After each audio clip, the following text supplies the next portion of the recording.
Boa noite, igreja. Quero cumprimentá-los com a graça e a paz do Senhor Jesus Cristo, mais uma vez nessa noite, né? É a segunda oportunidade que o Senhor nos dá, nessa semana, de estarmos juntos. E gostaria de ler com os irmãos um texto sagrado da Palavra de Deus, que está em Gênesis, no livro de Gênesis, no capítulo número 21, no versículo de número 8. Gênesis 21 e 8. 21 e 8.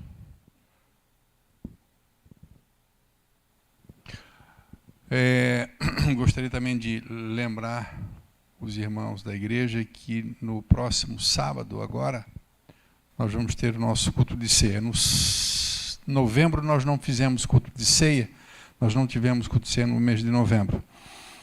Nós vamos estar fazendo nesse segundo sábado que vem então agora às 20 horas, né? Os irmãos estão convidados a estar conosco para celebrarmos o nosso culto de ceia, último culto de ceia do ano de 2020. Esse ano que está findando, que está terminando. Gênesis 21.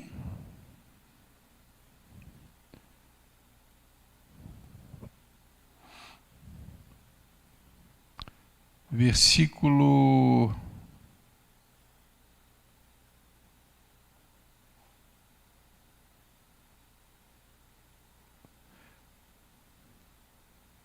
8, pode ser. Falando de Isaac, diz que o menino cresceu e foi desmamado.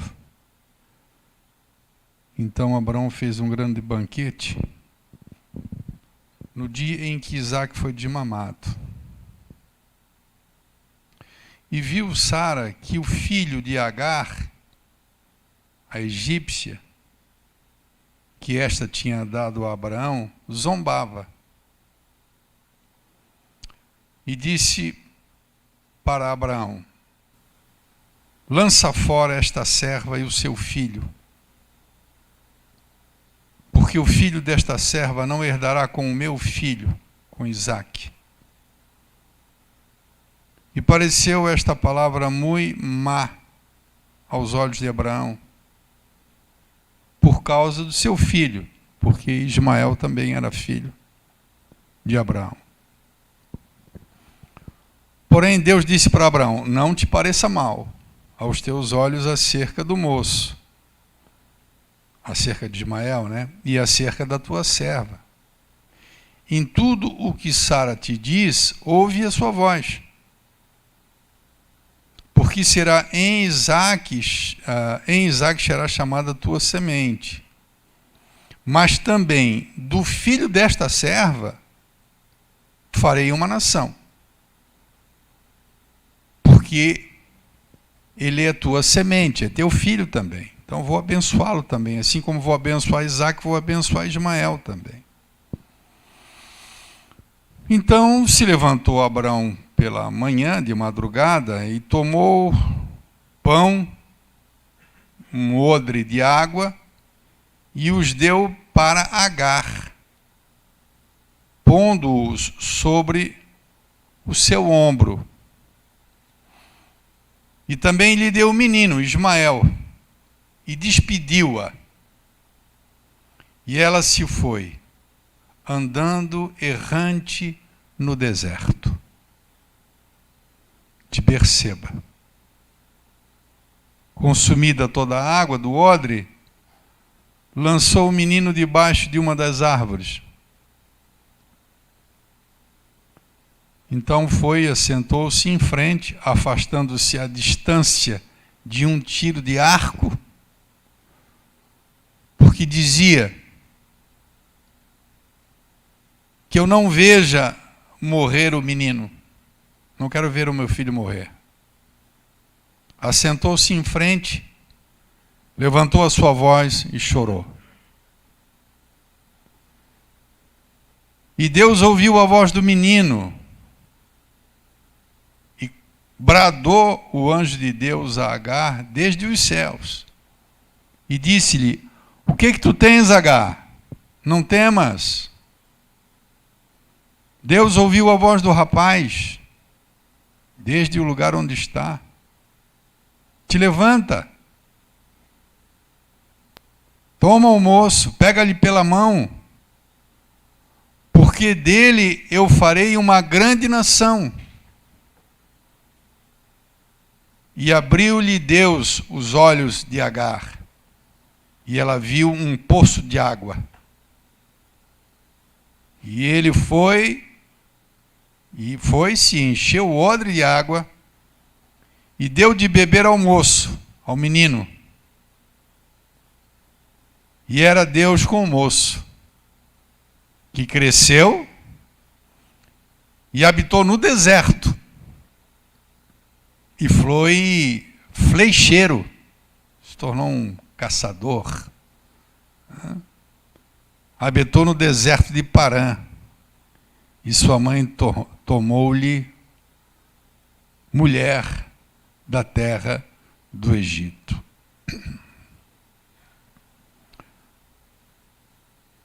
A história, ou parte da história da vida dessa mulher, que era uma serva de Abraão, escrava de Abraão, que por alguma razão, nos desígnios de Deus, entendo que foi desígnio de Deus, não foi simplesmente um equívoco ou uma falta de fé de Sara. Eu acho que foi um desígnio de Deus. Deus tem os seus desígnios e muitas vezes a gente não compreende. Essa mulher foi dada por mulher a ele, porque a promessa de Deus para Abraão é que ele tivesse um filho na sua velhice, mas sua mulher era estéril. Sara era estéril e ele já era velho. Então, Sara elabora um projeto aí de dar um filho para Abraão através da escrava, através de Agar. E ela, efetivamente, lhe dá um filho chamado Ismael. E quando o menino já está com 12 anos, nasce o filho da mulher, né, de Sara, Isaac. E aí dá uma discussãozinha, dá um entreverozinho familiar, lá num dia da festa, em que o filho de Abraão é desmamado, e aí as mulheres brigaram, e Sara diz para o marido: olha, manda a escrava embora, ela está debochando do meu filho, porque agora ela tem um filho contigo, e ela está se prevalecendo, manda ele embora, despede ela no deserto. Mas era filho dele. E Agar, sozinha com seu filho, começa a penetrar num deserto. Quem conhece, claro, a história de Agar, entende que ela, desde o princípio, está sendo conduzida por Deus. Deus muitas vezes nos conduz ao deserto, irmãos. Eu, como pastor de não muitas almas, mas já tive a oportunidade de ver pessoas que passaram por desertos, amigos também próximos a nós, de outras comunidades, com quem compartilhamos a mesma fé, também somos testemunhas. Muitas vezes a nossa vida é conduzida por Deus ao deserto. Eu quero dizer para você o seguinte: o diabo nunca nos leva para o deserto. O diabo sempre quer nos levar para os prazeres. Quem nos leva para o deserto é Deus. Porque o deserto, você sempre é trabalhado no deserto. No deserto você sempre cresce. No deserto você sempre amadurece. O diabo não quer isso para você. Jamais. Davi, ele sempre cresceu nas guerras, sempre nas lutas, sempre nos embates. Deus sempre botava ele diante de gigante, diante de leão, de urso, de rei. Mas quando ele está no palácio, no bem bom, quando ele está tranquilo, tudo certo, é ali que ele peca, é ali que ele cai, né? As pessoas não entendem que muitas vezes Deus nos leva para o deserto. Ele nos conduz para o deserto. Deserto é lugar de tratamento, deserto é lugar de crescimento. Mas não é fácil. Quem achar que estar no deserto é fácil, está equivocado. Porque o deserto é um lugar muito difícil de se viver, né? Existem pessoas que são aqueles beduínos, aquelas pessoas que são acostumadas, mas quem não é acostumado com o deserto, se bobear, ele morre no deserto. Literalmente o deserto mata. E Abraão não queria despedir o filho e a escrava, porque era filho dele, ele sabia como é que ela ia se virar num deserto, sozinha com uma criança. Não parecia bem aos olhos dele. Ele não gostou dessa ideia, né? Não gostou mesmo. Essa palavra apareceu muito má, versículo 11. Essa palavra apareceu muito má aos olhos de Abraão, por causa do seu filho, por causa de Ismael. Né? Que perigo que essa criança correria. Deixar ela, né, despedi-la sozinha com o seu filho, uma criança.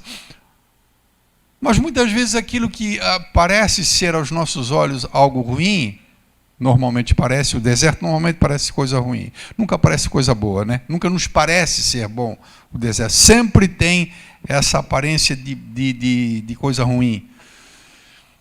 Deus diz assim, olha, Abraão, não te pareça mal aos teus olhos.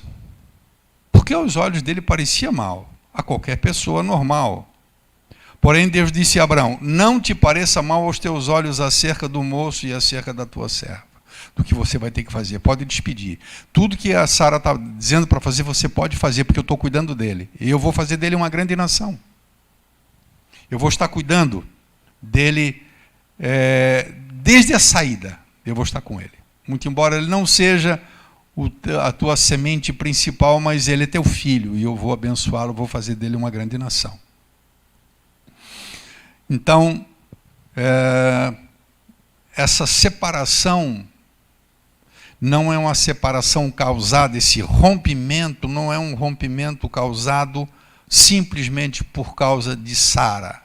A Sara foi tão somente o instrumento de Deus humano para que isso acontecesse. Isso era plano de Deus. Chegou um momento em que Agar tinha que sair com o filho e morar num outro lugar, e ele ia se tornar uma grande nação, e dele ia sair muitos príncipes, várias nações, o que chamamos de os ismaelitas. Né? Ismael, esse menino chama-se Ismael. Os ismaelitas são os descendentes de Ismael, que tornaram-se as nações árabes que hoje conhecemos. Né? Mas houve um rompimento, houve um racha, houve uma cisão, né, que não é agradável. E o começo, especialmente, é um começo difícil, porque o começo ele se dá de uma maneira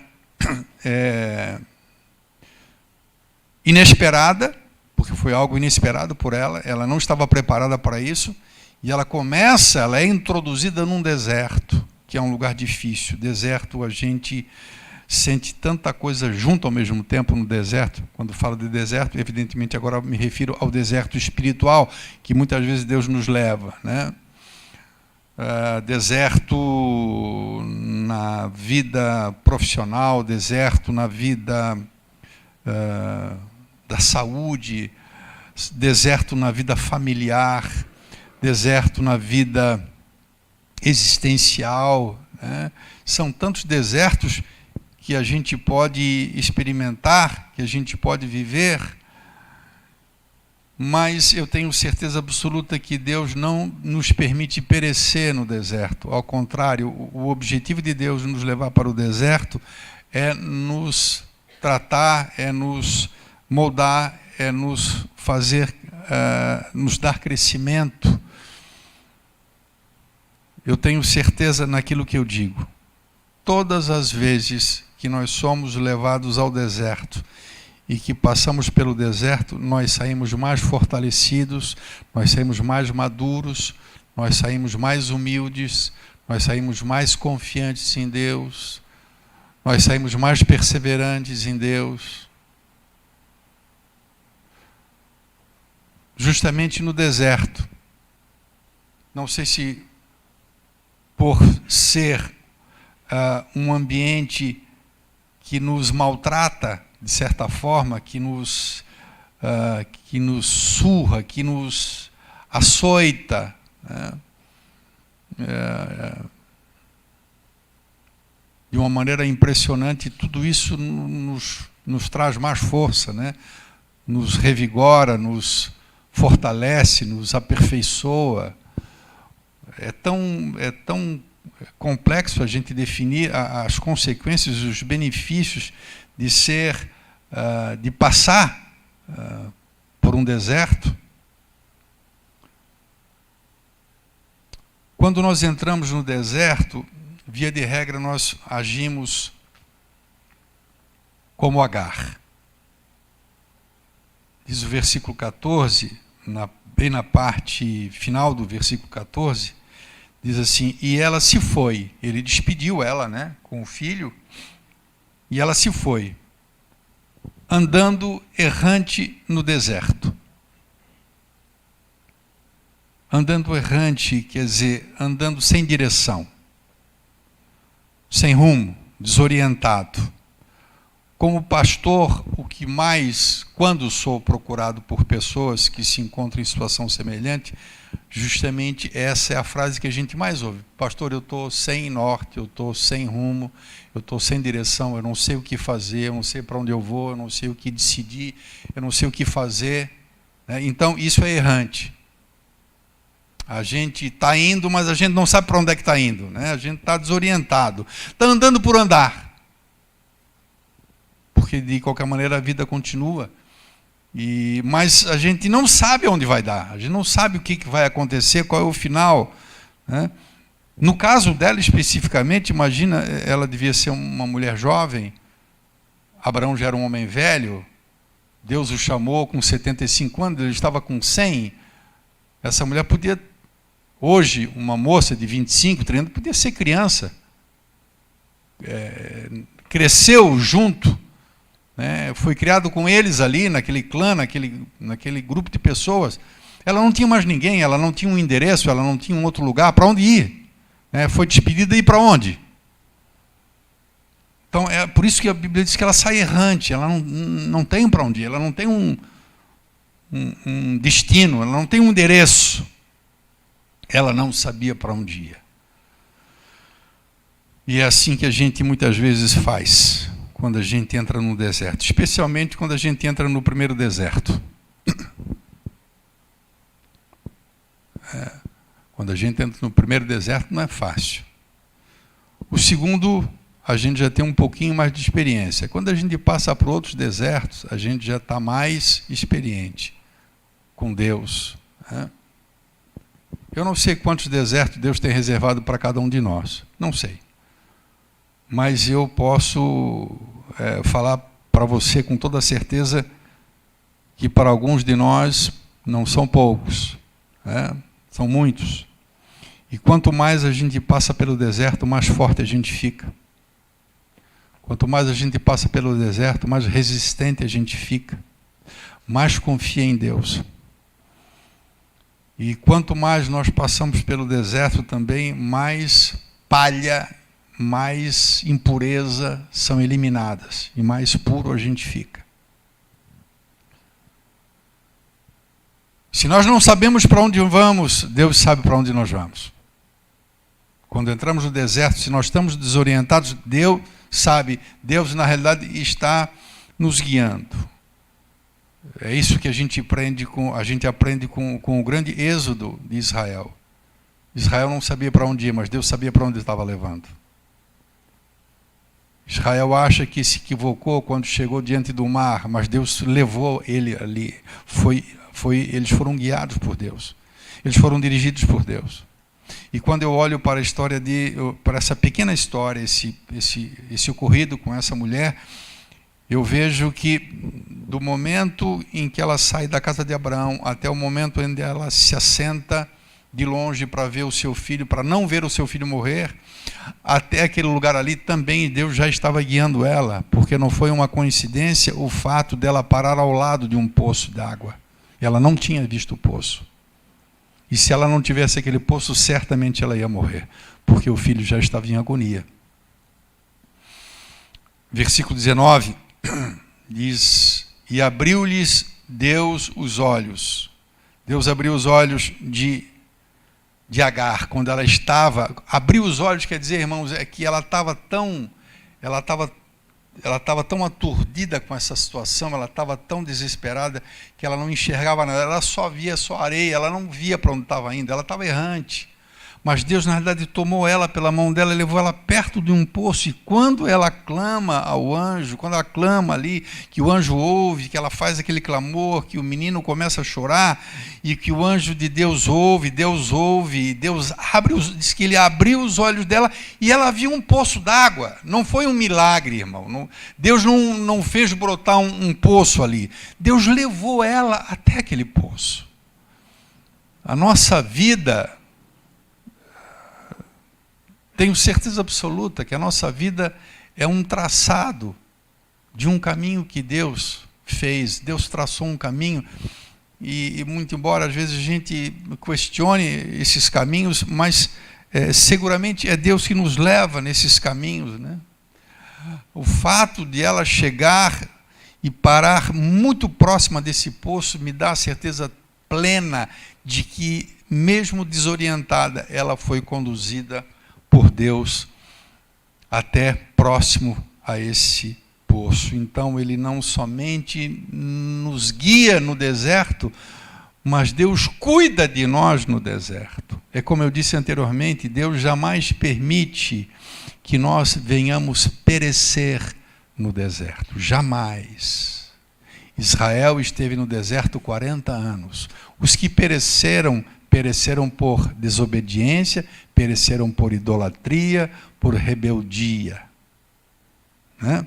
Mas, de certa forma, podemos entender que Deus preservou as roupas, os calçados, né? Deu o maná, Deus preservou, Deus sustentou o seu povo enquanto esteve no deserto. E Deus assim faz com a gente, Deus nos preserva, Deus cuida de nós, Deus nos guia, né? Deus ali saciou a sede justamente no deserto. Ele refrigerou a alma de Agar, lhe deu um vigor, lhe deu uma esperança, porque o que ela esperava era a morte, o que ela esperava era o fim. E Deus restaurou, né, esse vigor dela com aquele poço. Deus nos leva no deserto, irmãos, mas Ele sabe qual é o caminho que nós podemos percorrer no deserto. Ele sabe exatamente para onde está nos guiando quando nós nos deparamos com o deserto. O salmista, no Salmo 23, Davi diz que Deus nos guia às águas tranquilas e Ele refrigera a nossa alma. Agar, ela foi guiada por Deus até aquele ponto. E ali ela foi cuidada por Deus. Veja bem, né? O pai abandona o filho. Abraão despede o filho, a escrava e a mãe, né? Mas Deus está no caminho com ela, cuidando dela.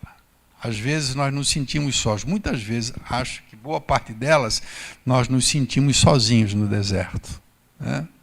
Quando é deserto para valer mesmo, irmão, a sensação que a gente tem é que a gente está só. Né?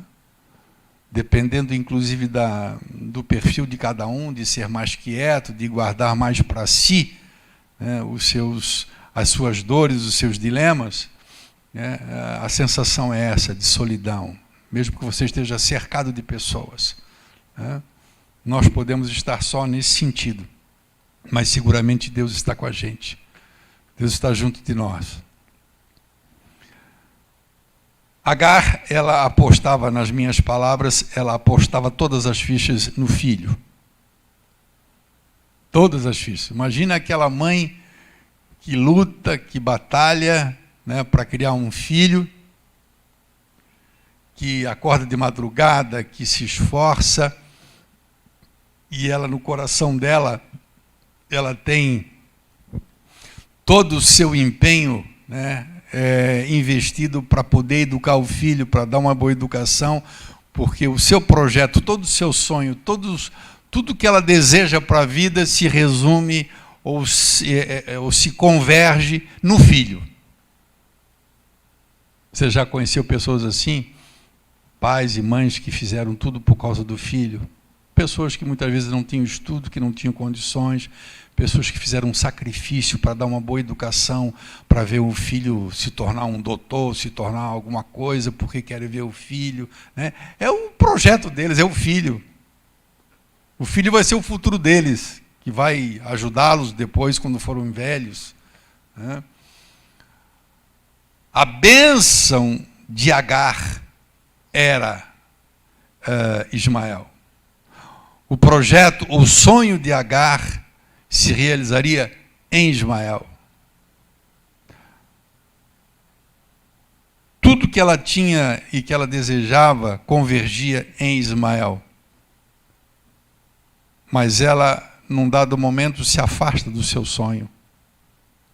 Coloca ele a um tiro de arco de distância, porque ela estava vendo o seu sonho morrer.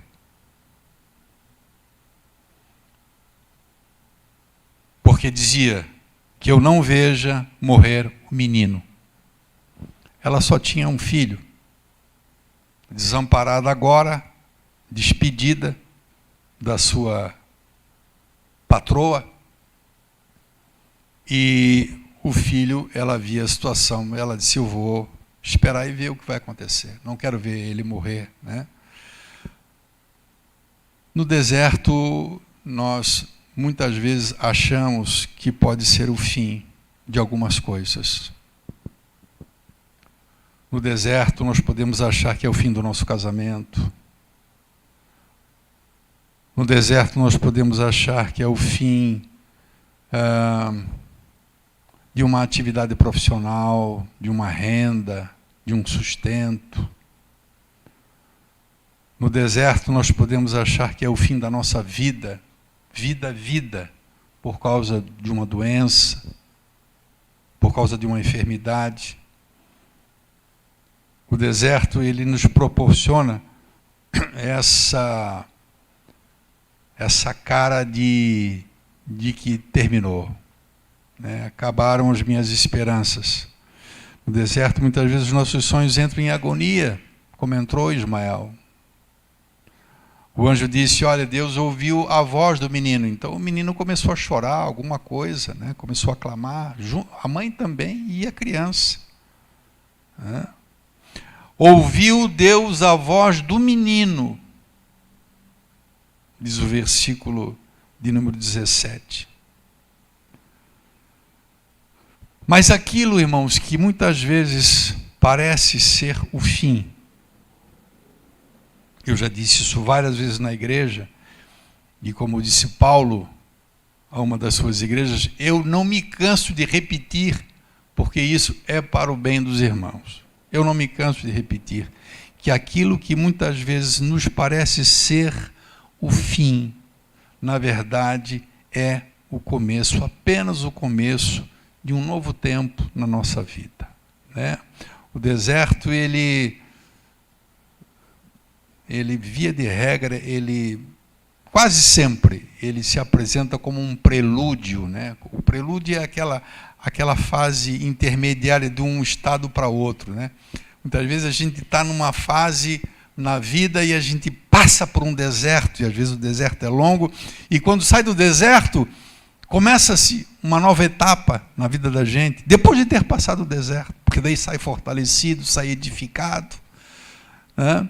Deus comprova a sua presença, Deus comprova a sua mão estendida, dizendo, eu estou contigo no deserto, especialmente no deserto, né? Por que eu digo que no caso dele, especialmente no caso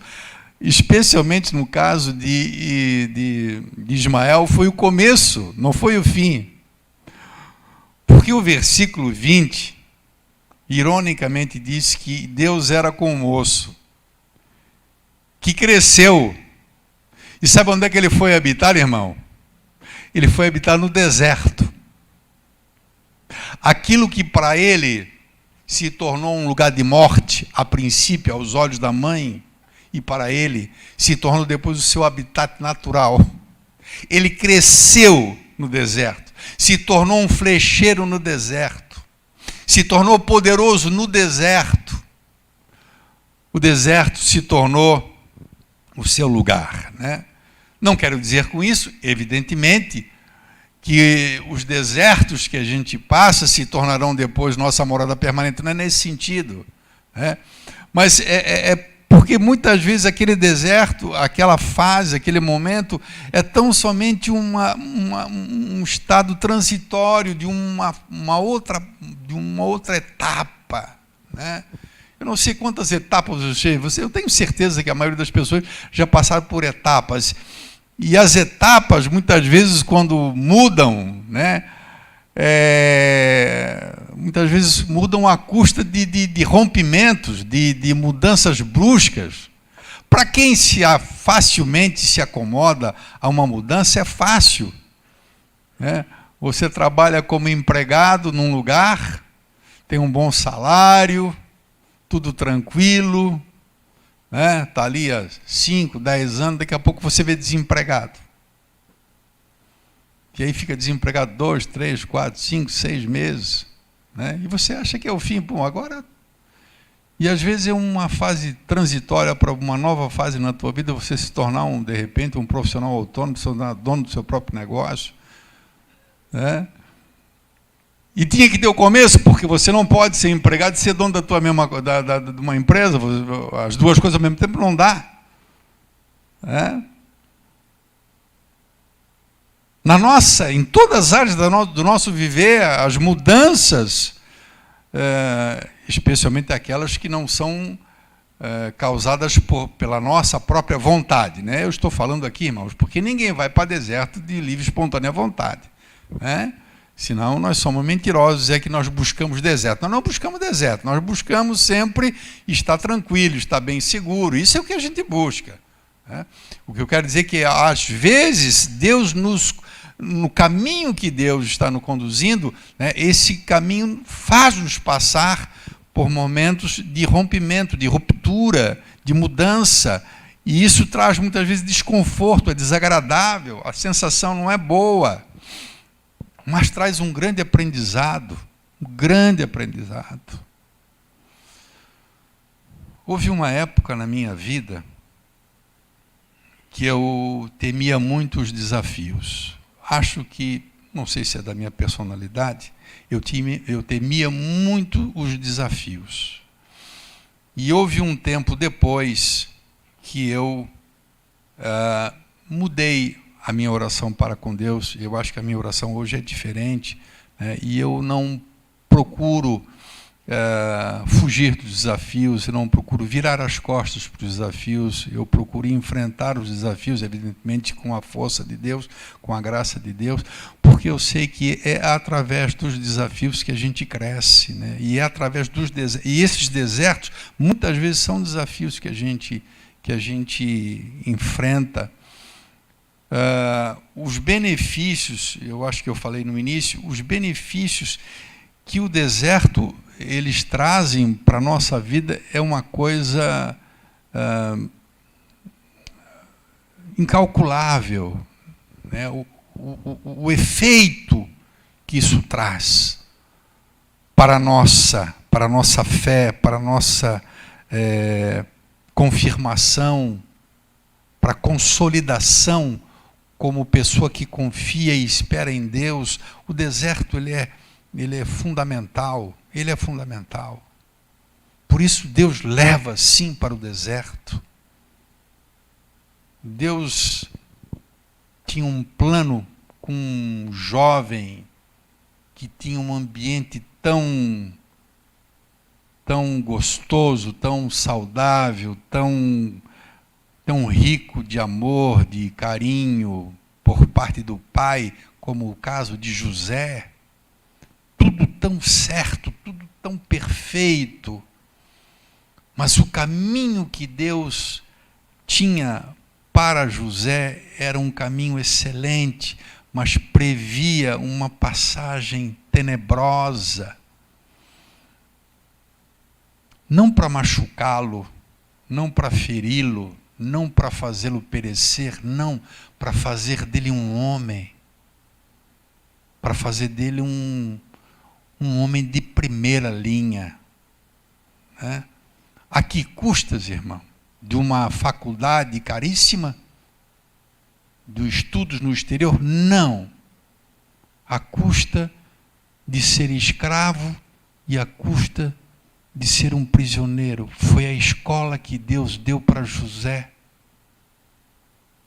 José foi talhado por Deus como escravo e como prisioneiro, para depois lançá-lo como governador do Egito. Vai entender os caminhos de Deus. Olhe para Agar. Esse homem chamado Ismael, esse até então um garoto, se tornou um homem valoroso, temido, dos quais saíram vários príncipes de Ismael. Mas o começo dele é um começo que a gente olha e se puxa vida, o que vai ser, né? Essa foi a visão do próprio Abraão, o pai da fé, que via-se de jeito nenhum, não vou liberar meu filho, vou deixar ele nesse deserto. Deus disse, não pareça mal aos teus olhos, eu sei o que eu estou fazendo. Eu sei o que eu estou fazendo. Eu sei para onde eu estou levando ele. E eu sei o que eu vou fazer dele. Irmãos, presta atenção, se você quiser gravar uma coisa que eu vou te dizer nessa noite. Se depender de nós, nós nunca confiaremos em Deus. Nunca, jamais. Se depender de nós. Por que o pastor diz isso? Porque nós sempre vamos buscar segurança em alguma coisa. Por isso Deus permite nós irmos para o deserto. E cada vez que nós vamos para o deserto, nós sentimos insegurança e mais uma vez Deus mostra a sua fidelidade. E quando Deus mostra a sua fidelidade, mais uma vez é consolidada a nossa confiança em Deus. Por isso que eu digo que toda vez que a gente passa pelo deserto, pela prova, pela tribulação, a gente sai mais fortalecido, mais fortalecido, mais fortalecido. A gente cresce, a gente cresce. Puxa vida, eu olho para Caleb, irmãos, eu fico assim, como diria um colega meu, eu fico com uma inveja santa de Caleb, com 85 anos de idade, ele se me entrega essa terra que eu vou buscar agora. Cara, tu tem 85 anos, eu tenho a mesma fé, eu tenho o mesmo vigor, eu sei que Deus vai me dar. E foi o mesmo Caleb, junto com Josué, que não quis refugar, não quis negar a bênção de Deus. Os únicos dois que quiseram enfrentar o inimigo porque confiavam em Deus foram homens talhados, guerreiros que batalharam. Você pode ter certeza absoluta, e eu posso ter certeza de uma coisa, se eu confio em Deus, como eu confio hoje em Deus, eu não devo absolutamente nada. Irmão, com toda sinceridade, com toda... sem falsa modéstia, eu não devo absolutamente nada a mim. Se eu confio hoje em Deus, é porque Deus me meteu muitas vezes em fogueira. Eu sei que Ele me meteu, tenho certeza. Muitas vezes. E toda vez que Ele fez isso, Ele demonstrou o que Ele estava fazendo. Por isso, toda vez que eu saio mais fortalecido. Toda vez que eu saio mais forte. Sabe? Você pode ter certeza que tudo que eu passo e tudo que você passa não tem nada a ver com o diabo. Salvo se você é alguém que está fora dos caminhos de Deus. Mas mesmo assim, ainda Deus pode estar te disciplinando, Deus pode estar te ensinando alguma coisa, te repreendendo.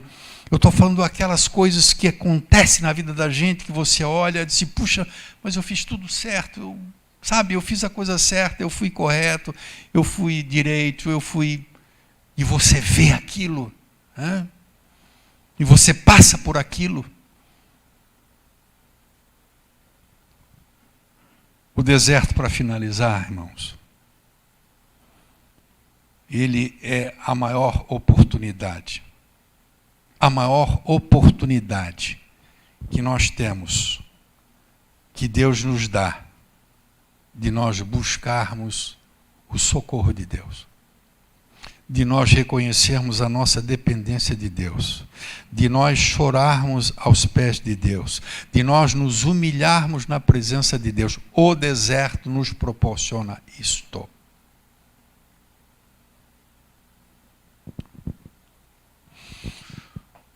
O deserto, ele nos convida a isso. Quando ela se senta, Agar, e ela se senta longe do filho, disse: eu não quero ver meu filho morrer. E ela começa a clamar e chorar, irmãos. Não teria, se ela não fizesse isso agora, quando ela iria fazer? Irmão, se você não for buscar Deus, se você não for orar a Deus, se você não for se humilhar diante de Deus, quando você estiver no deserto, você vai quando? Quando tudo estiver bem? É assim que você vai buscar Deus? Não. Quando tudo estiver bem, irmãos, muito provavelmente, se Deus não tiver cuidado de nós, nós vamos nos esquecer de Deus.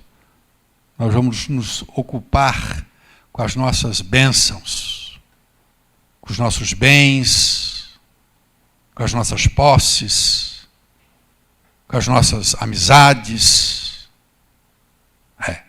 É assim. Mas quando nós estamos no deserto, aí nós voltamos para Deus. Aí nos voltamos para Deus. No deserto, Deus nos ouve. Deus quer nos ouvir. Deus quer ouvir o nosso clamor.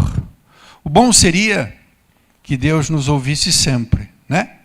Em qualquer circunstância, em qualquer momento, a gente sempre pudesse ter diante de Deus um coração grato, um coração sempre voltado para Ele, independentemente de a gente estar bem ou mal, né, no conceito humano. Mas Deus sabe que muitas vezes é assim, irmão. Como pastor, ninguém mais, eu não sou mais do que ninguém, tá? Mas na condição de pastor, nós temos mais possibilidade de identificarmos isso no ser humano, né? Como o ser humano ele se volta para Deus rapidamente quando ele é espremido, quando ele passa no deserto. Infelicidade de alguém seria o fato de ele passar pelo deserto, mas eu entendo que Deus trabalha no deserto, mas seria passar pelo deserto e ele ter esse tempo só do deserto, de se voltar para Deus, e passado esse tempo ele esquecer novamente de Deus. Eu acho que a obra que Cristo faz em nossa vida, a meu modo de ver, não desprezando e não subestimando a obra que Deus fez no meio do deserto, lá atrás, no povo do Antigo Testamento. Mas eu acho que a obra que Cristo faz na igreja, que Deus faz na igreja, é maior, de transformação, de nos tornar uma nova criatura. Aquele povo do deserto vivia isso, irmãos. Essa era a rotina deles. 400 anos. Eles eram fustigados por inimigos, eles eram perseguidos por inimigos, eles ficavam sem lavoura, vinha seca, e aí eles se humilhavam diante de Deus, aí oravam a Deus, e aí se arrependiam, e aí clamavam a Deus, e Deus, irmãos, o que fazia? Deus ouvia, Deus levantava um libertador, salvava o povo. Passavam 40 anos de paz, 20 anos de paz, sem perseguição, sem luta. O que acontecia, irmão? Esquecia Deus. Mas era um povo que não era convertido, irmãos. Deus me perdoe, ninguém pode considerar o povo de Israel, no Antigo Testamento, um povo convertido. Era um povo que obedecia a lei, mas era um povo obstinado, irmão. Um povo que Deus matou no deserto. Um povo que durante 400 anos só vivia isso. No nosso caso, eu entendo que o deserto é diferente.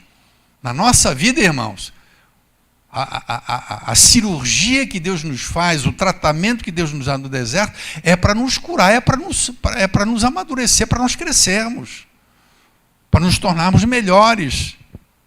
Né? Triste é a realidade daquele. Né? Eu, quando me converti, bem no comecinho, eu via, né, comentário de pessoas, esse aí já voltou para Jesus faz umas 20 vezes já. Eu via isso, né? Eu não entendia, porque eu não sabia bem como é que era essa história do cara voltar para Jesus 20 vezes. Lá, pelo menos de 3 em 3 anos, o cara vinha no culto na frente, dobrava os joelhos, se arrependia, fazia propósito, essa coisa toda, vinha para a igreja. Normalmente arrebentado, como a gente diria. Normalmente ele vinha estrupiado para frente. Desempregado, envolvido com droga, não sei o quê, quebrado no negócio. Aí vinha. Essa é a relação, é a história de Israel lá atrás. Que não seja, em nome de Jesus, a nossa história. Que a nossa história seja outra. Se passarmos pelo deserto, que aprendamos a confiar em Deus, que vejamos a presença de Deus e que prossigamos firme no Senhor. Que o deserto traga esse benefício para nós, irmãos. Amém?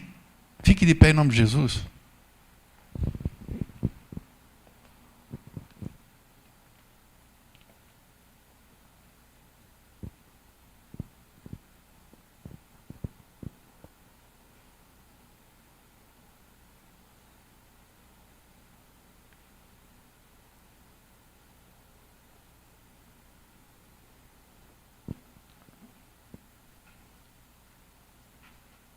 A minha oração, irmão,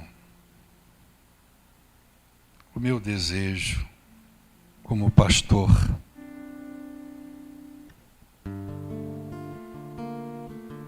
é que vocês possam crescer. O meu desejo, a minha vontade é que vocês possam descobrir o melhor de Deus.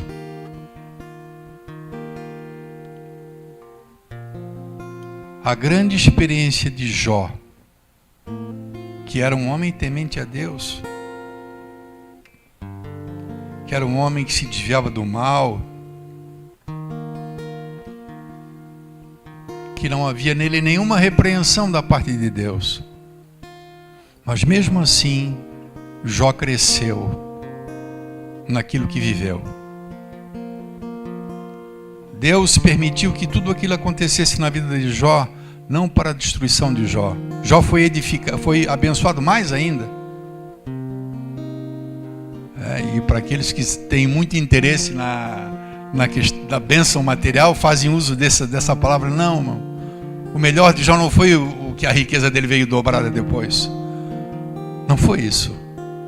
Sabe? Muito embora ele saiu 2 vezes mais rico. O melhor da experiência de Jó é que ele passou a conhecer mais Deus. Ele passou a confiar mais em Deus. Isso foi a grande história de Jó. E às vezes eu fico triste assim porque eu me sinto tão incapaz, tão impotente, tão inabilitado, né, de que essas coisas aconteçam com a sua vida, porque eu sou tão somente um homem. E na realidade quem opera tudo é Deus que faz. Mas pode ter certeza, amado, que como pastor, meu desejo é que você desfrute o melhor de Deus. Eu tenho falado para a igreja, né, nas últimas oportunidades, eu tenho visto assim as pessoas, não estou falando de vocês não, irmão, eu tenho visto as pessoas assim tão desligadas de Deus, tão longe de Deus. E talvez o Senhor nos leve a passar por desertos com esse propósito, né? De nos chamar a atenção, de nos atrair a Ele,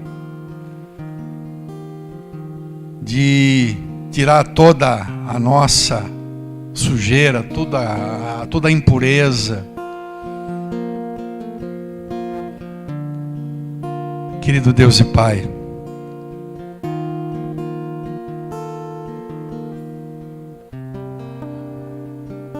só Tu, Senhor, podes fazer. Só tu podes realizar o impossível.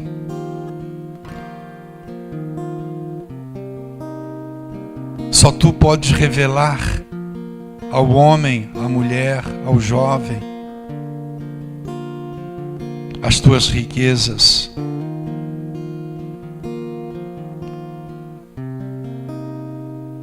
Muitas vezes, Deus, nós, como liderança, buscamos tanta maneira, tanta forma de tentar incutir nas pessoas, de mostrar de alguma forma, Senhor,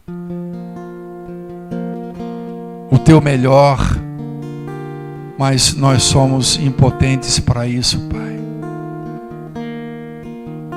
Só tu tens esse poder, só tu tens essa capacidade de abrir os olhos, de transformar o coração, de nos fazer uma nova criatura, de nos fazer nascer de novo, Senhor. Eu sei, Pai, que essa obra não é obra para homens. Não, Pai, essa obra é uma obra para Ti. Tu és o obreiro. Tu és o escultor. Tu és o oleiro. Tu és o regenerador. Tu és aquele que nos refaz. Tu és aquele que nos quebra em pedaços para nos fazer novo. Em nome de Jesus Cristo, ó Deus, eu te peço que tu concedas a cada um dos teus filhos o privilégio de te conhecerem mais,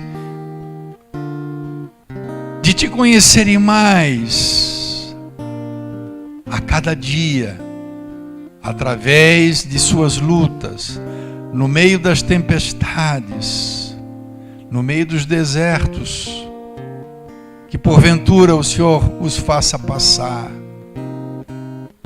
Pai Santo e amado, não nos permita, Senhor, perecermos nos desertos.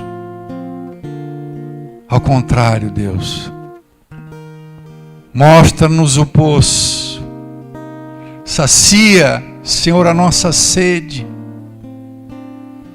faz-nos crescer, ó Pai, no deserto, assim como fizesse com aquele jovem, aquele menino que se tornou uma grande nação.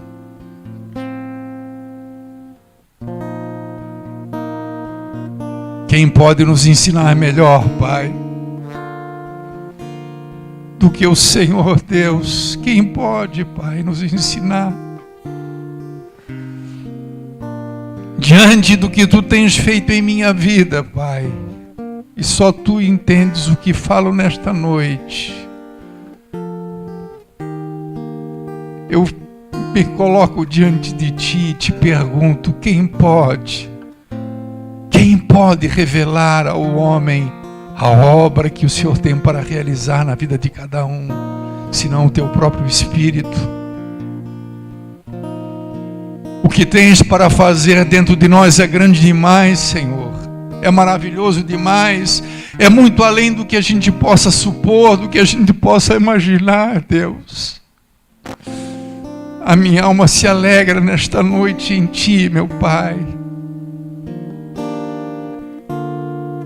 por teres sido tão bom para com este servo inútil e pequeno, que nesta noite ministra, Pai, para a Tua igreja. E aquilo, Senhor, que me tens concedido, aquilo que me tens dado, aquilo que tens feito em minha vida, eu peço, em nome de Jesus, que Tu estendas, que Tu faças na vida de cada um dos Teus filhos que aqui estão.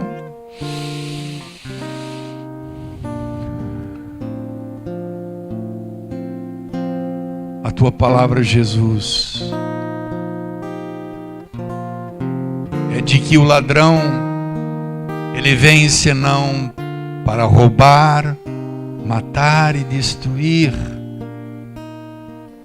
Mas tu dizes na tua palavra que tu vieste para dar vida e vida com abundância.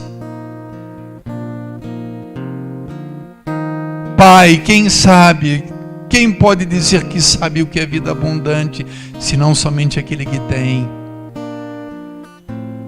Tantas pessoas falam em vida abundante, pensando então somente em saúde, tão somente em riqueza, tão somente em amigos. Tudo isso é bênção, mas a vida abundante, Pai, é infinitamente maior do que isso. Faz-nos viver, Jesus, porque Tu és vida e Tu habitas em nós. Dá vida, Senhor, a este povo. Dá vida aos Teus filhos. Eu te peço em nome do Senhor. Amém e glórias a Deus. Você pode dar uma salva de palmas a Jesus, amado?